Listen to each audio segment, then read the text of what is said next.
Let us pray. You, O Lord, are our Father.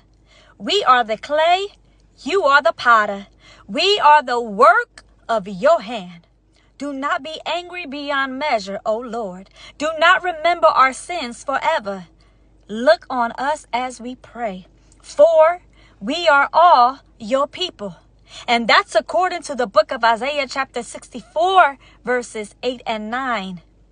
And continuing in prayer, God, forgive us of our sins today. Cleanse us of all unrighteousness. Wash us in the blood of the Lamb that takes away the sin of your people. Help us to walk in the light and to reflect your grace in our daily lives. Strengthen our faith and guide us in the path of righteousness.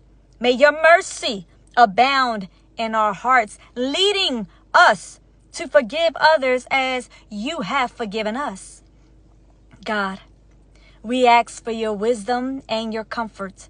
Surround us with your love and let us feel your presence in every moment of the day. Teach us to serve selflessly and to live out our purpose in accordance with your will.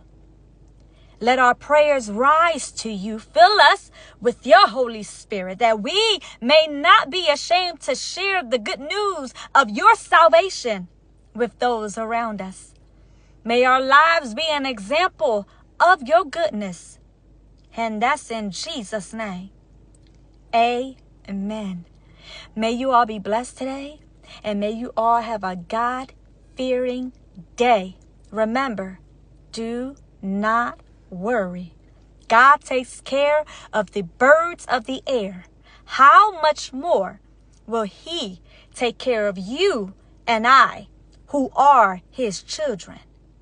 I love you all. God bless.